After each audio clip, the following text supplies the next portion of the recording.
국내 바이오 업체인 이민메드는 7일 신종 코로나 바이러스 감염증 치료제 후보물질 HZVSF를 오는 7월 이탈리아에 공급한다고 밝혔다. 이탈리아에 실제로 공급하게 된다면 국내 기업이 개발한 코로나19 치료제 후보물질의 첫 해외 수출 사례가 된다. 이민메드는 이날 5월 중 이탈리아 의약품청에 치료 목적 사용 승인 신청을 할 예정이라며 이르면 6월 말이나 7월쯤 HZVSF를 현지 의료기관에 공급할 수 있을 것이라고 밝혔다. 이민메드는 이탈리아 현지 임상시험 수탁기관으로부터 약물 공급 요청을 받아 치료 목적 사용 승인 신청 절차를 밟고 있다. 이 약물은 치료제를 판매하는 것이 아닌 현지 중증 환자를 대상으로 한 치료 목적으로만 사용될 예정이다. 이민메드는 북미, 동남아 등 5개국과도 HZVSF 공급 계약을 협상 중이다. HZVSF는 이민메드가 비형간염 치료제로 개발하던 물질이다. 비형간염으로는 임상 이상을 준비 중이다. HZVSF는 바이러스에 감염된 세포에 발현되는 수용체를 인지해 바이러스를 증식시키는 단백질이 세포 바깥으로 나오지 못하게 막는다. 이민메드는 HZVSF가 바이러스를 제거할 뿐 아니라 코로나가 폐, 심장 등 장기에 일으키는 염증을 억제하는 효과가 있다고 보고 있다. HZVSF는 식품의약품안전처가 지난 2월 처음으로 코로나 대상 치료 목적 사용 승인을 내준 약물이다. 서울대 병원, 영남대 병원 등 4개 병원에서 7명의 환자에게 투여한 결과 4명에게서 바이러스가 없어진 효과를 봤다. 이민메드는 지난달에 인 이상 24인 이하의 환자를 대상으로 하는 치료 목적 사용 승인을 받았다. 현재 병원 3곳의 기관생명윤리위원회로부터 심사를 받고 있다. 이달 안에 승인을 받고 중증 환자들에게 투여할 예정이다. 국내에서는 7월쯤 코로나 임상 이상을 시작한다. 이탈리아에서도 임상 이상을 추진 중이다. 한국의 신종 코로나 바이러스 감염증 방역이 세계적인 모범으로 평가되면서 한국산 코로나19 진단키트 수출이 급증하고 있다. 지난달에는 103개국에 2천억 원어치 넘는 진단키트가 팔린 것으로 나타났다. 7일 관세청에 따르면 4월 진단키트 수출액은 모두 2억 123만 달러로 집계됐다. 이는 3월의 8.4배 규모다. 중량 기준 수출도 32.4톤에서 5.5배인 178.6톤으로 늘어났다. 코로나 바이러스가 본격적으로 확산하기 전인 지난 1월, 2월까지는 미미한 수준을 기록했지만 3월부터 늘어나기 시작해 4월엔 급증세를 기록했다. 같은 기간 수출 대상국 수도 1개국에서 103개국으로 늘어났다. 월별 수출국 가수를 보면 1월 1개에 불과했던 수출이 2월엔 33개, 3월 81개, 4월 103개로 크게 늘어났다. 국가별로 보면 브라질이 3,015만 달러로 가장 많은 비중인 13.3%를 차지했다. 이어 이탈리아, 인도, 미국, 폴란드, 아랍에미리트연합 순으로 나타났다. 4월 한 달 동안에는 브라질 약 3천만 달러, 인도 약 2천만 달러, 미국 및 이탈리아 각각 약 1,700만 달러치가 수출됐다. 관세청은 진단키트 수출이 경제 활력 회복에 도움이 될 것으로 보고 지속적으로 수출 지원에 관세 행정 역량을 집중할 계획이라면서 코로나19 진단키트 제조를 위해 원부자재를 수입하는 경우 24시간 통관 체계를 유지하고 수입 검사 및 서류 제출을 최소화하는 등 신속 통관을 최대한 지원하겠다고 밝혔다. 한편 식품의약품안전처는 국내 생산 마스크의 인도적 목적 지원을 확대한다고 7일 밝혔다.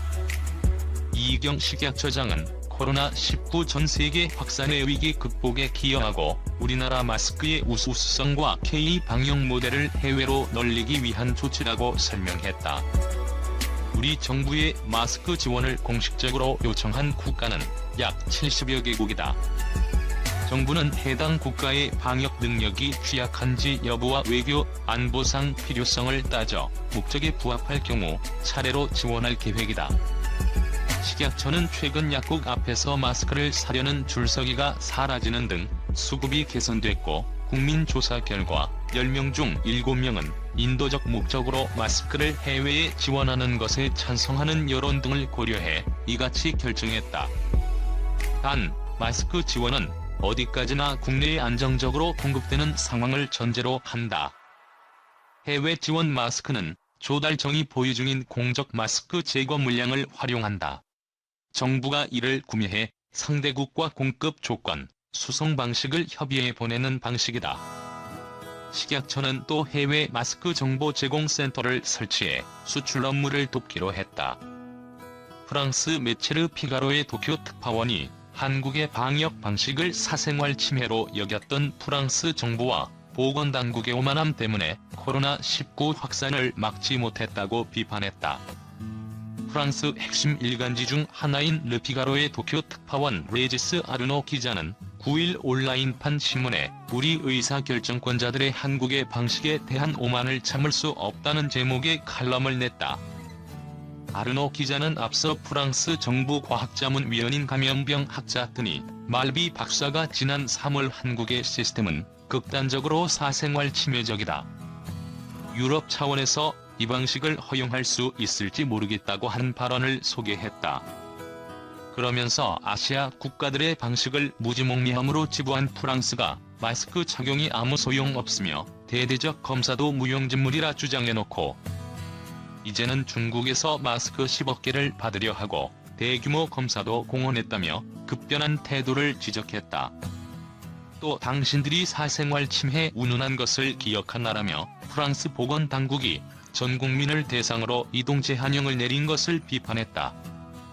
앞서 한국식 대응을 개인 자유 침해로 치부했지만 프랑스는 확진자 증가 추이를 감당할 수 없게 되자 필수적 사유를 제외한 이동, 여행 전면 금지, 약국과 식료품점 등 필수 업종을 제외한 모든 상점의 영업 중단 등 국민의 기본권까지 침해하는 조치에 나섰다고 고집었다. 그러면서도 보건당국이 바이러스 확산을 막지 못했다며 오만방자하다고 아르노 기자는 비판했다. 아르노 기자는 자국 정치권과 보건당국을 향해 프랑스 엘리트들의 아시아 국가들에 대한 오만방자함이라는 세균을 박멸하고 우리의 자유에 대해 더 고민할 기회가 됐다면 코로나 바이러스가 조금이라도 유익했을 것이라고도 했다. 그러면서 한국은 세계적 팬데믹 상황 속에서도 예정대로 총선을 준비하고 있다고 전했다. 아르노 기자는 민주주의를 위해 비싼 대가를 치르며 싸운 한국이 이제는 전 세계에서 팬데믹에 잘 대처한 모델로 회자하고 있다며 지금 한국인들은 오는 15일 국회의원 선거를 준비 중이라고 강조했다. 이어 프랑스인들이여, 당신들은 그 선거를 기억하는가라면서 프랑스 내 코로나19 확진자 급증세 때문에 취소된 지난달 지방선거 결선 투표를 언급했다. 개인의 자유를 중시하는 사회적 분위기인 프랑스에서는 한국이 환자 동선 공개, 자가격리 등을 통해 대응하는 것을 인권 침해로 보는 시각이 두드러졌다. 이후 자국에서도 전국민 대상 이동 제한령이 내릴 만큼 코로나19 확산 저지가 어렵게 되자 이런 비판은 수그러진 상태다. 동선 공개는 개인의 자유와 공적 가치가 부딪히기 때문에 신중로는 누구나 수긍할 법하지만 한국에 대한 왜곡된 시선이 짙은 경우도 있다.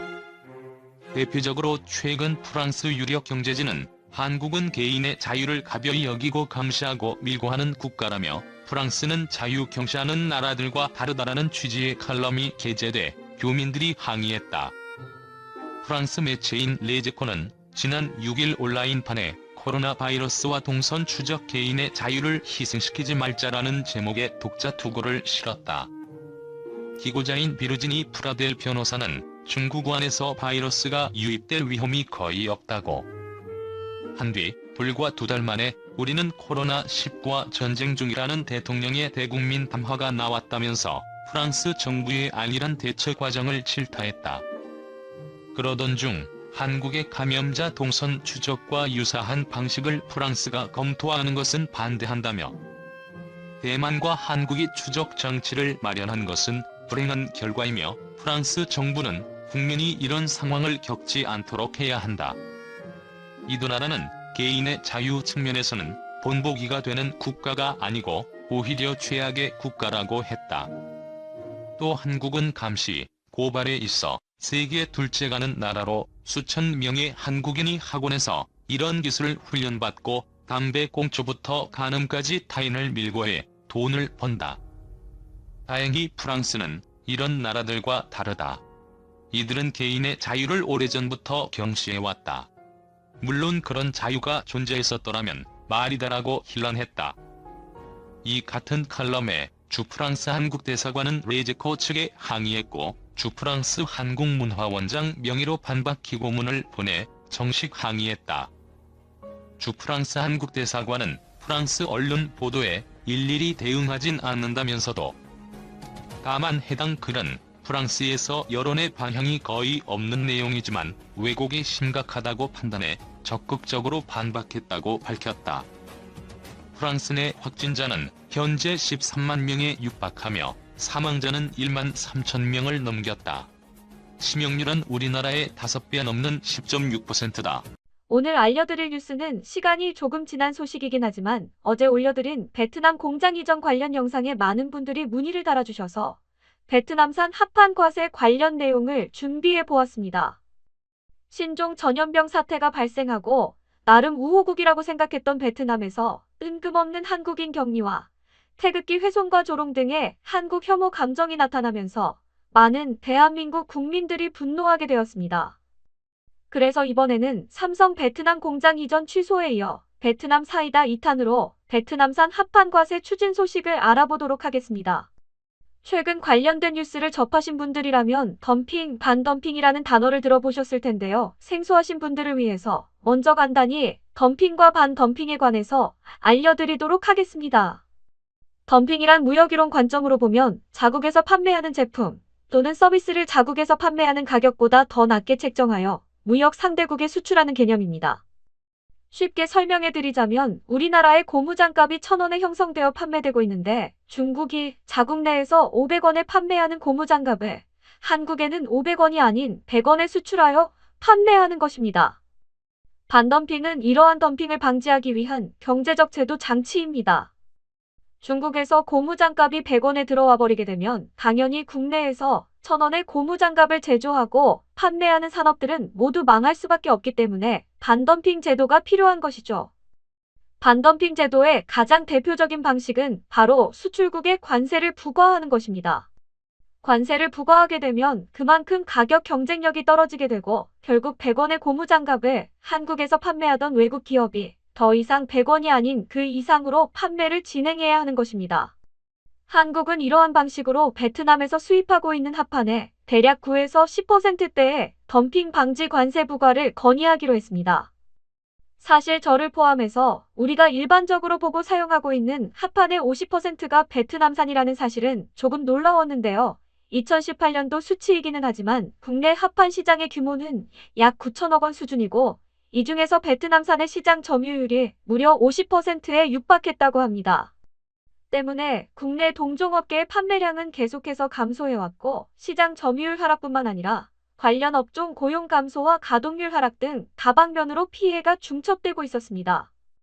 삼성이 구미 공장에서 베트남으로 일부 스마트폰 생산량을 이전시키려고 했다가 철회한 것과 동일하게 한국이 이번에 일어난 베트남의 한국 혐오 관련 문제로 인해서 마치 일본이 우리에게 했던 것처럼 경제적 보복을 하는 것은 절대 아닙니다. 하지만 시기와 딱 맞게 계속해서 이러한 소식이 전해지면서 분노에 찼던 한국 국민들의 스트레스가 조금은 해소되고 있는데요. 베트남 입장에서 반덤핑 국가로 선정되었다는 건 단순히 합판 수출과 관련하여 가격 경쟁력이 떨어진 것 그 이상의 공포가 형성될 수 있습니다. 물론 많은 분들이 말씀해 주시는 것처럼 아직까지도 베트남은 기회의 땅이라고 불리고 있고 미국의 애플 그리고 중국과 일본 등 수많은 나라의 기업들이 베트남으로 향하고 있습니다. 하지만 베트남에게 있어 아시아의 강대국인 한국은 절대 작은 시장이 아니기 때문에 만약 합판 시장이 반덤핑으로 지정된다면 다방면으로 부담이 될 수밖에 없습니다. 반덤핑 관세를 진행하는 동안에는 단순히 합판 산업뿐만 아니라 다른 산업 분야까지 관리를 당할 수 있습니다. 즉, 베트남 내 합판 시장만 조금 피해를 보는 것이 아니라 예상치 못하게 다른 산업까지 피해가 번질 수 있다는 뜻입니다. 그래서 이번 무역위원회에서 반덤핑 관련 안건을 어떻게 처리할지에 많은 이목이 집중되어 있는데요. 적어도 6월은 지나야지 대략적인 가이드가 나올 것 같다고 합니다. 하지만 일부 베트남 국민들과 한국 네티즌들의 경우 이러한 반덤핑 조치는 베트남에 전혀 문제가 되지 않을 것이고 한국만 손해라고 생각하는 의견도 있어 오늘은 해외 반응이 아닌 베트남의 현재 합판 시장에 대한 정확한 정보를 알려드리고 이번 반덤핑 조치가 얼마나 큰 타격이 될 수 있는지 알아보도록 하겠습니다. 베트남의 목재 시장 규모. 베트남의 목재 관련 가구 산업은 2000년대에 접어들면서 급성장을 기록하여 수출 주력 산업으로까지 성장했습니다. 기존의 주력 수출 품목이었던 원유, 의류, 신발, 수산물과 함께 5대 품목으로 지정되었을 정도입니다. 그리고 단순히 베트남 내에서 성장을 이룩한 것이 아니라 세계적으로 높은 점유율을 차지하고 있는 말레이시아, 인도네시아, 태국과 어깨를 나란히 하며 동남아시아 4대 목재 가구 수출국으로까지 성장하게 되었습니다. 정부의 적극적이고 강력한 지원. 베트남 정부는 2014년 기준 전 세계에서 0.8%를 차지하고 있는 자국의 목재 가구 산업을 적극적으로 지원하기 시작했습니다. 2020년까지 70억 달러가 넘는 투자 계획을 세웠고 이로 인해 베트남 내의 목재 가공 회사만 3,000개가 넘는다고 합니다. 그리고 이 중 대부분의 기업이 영세를 적용하고 수출 지향적으로 운영되고 있습니다. 즉, 수출 시장이 막혀버린다면 이 모든 투자와 노력이 국가적인 손해로 직면할 수 있는 것이죠. 한국에서의 높은 점유율. 베트남 목재 시장의 주요 수출국은 미국, 유럽연합, 일본 그리고 한국입니다. 또한 한국에서는 절반 가까이 되는 시장 점유율을 차지하고 있기에 반덤핑이 시행되었을 때 베트남이 큰 피해를 입지 않는다는 건 말이 안 되는 소리입니다. 베트남 산업통상부 장관의 간곡한 부탁. 실제로 베트남 산업통상부 장관인 쩐뚜어나잉은 한국 산업통상자원부 장관인 성윤모 장관과의 경제협력 방안 자리에서 합판 관련 관세 부과를 취소해 줄 것을 직접적으로 요청했습니다. 만약 반덤핑 조치가 시행된다면 자국에 있는 수만 명의 관련 근로자뿐만 아니라 이와 연관되는 수십만 농가의 고용과 수입에도 영향을 미치고 수출에도 치명적일 수 있다고 언급했습니다. 이와 같이 일부 베트남 국민이 생각하는 것처럼 한국의 반덤핑 조치는 쉽게 생각하고 넘길 문제는 아니라고 생각됩니다. 물론 베트남산 합판을 필요로 하는 국내 업체들과 긴밀히 대화하여 해결해야 할 문제도 있겠지만 미래를 보고 이번 안건은 확실하게 조사하여 강력한 대책을 세워 본보기를 보여주는 것이 어떨까 생각해 봅니다.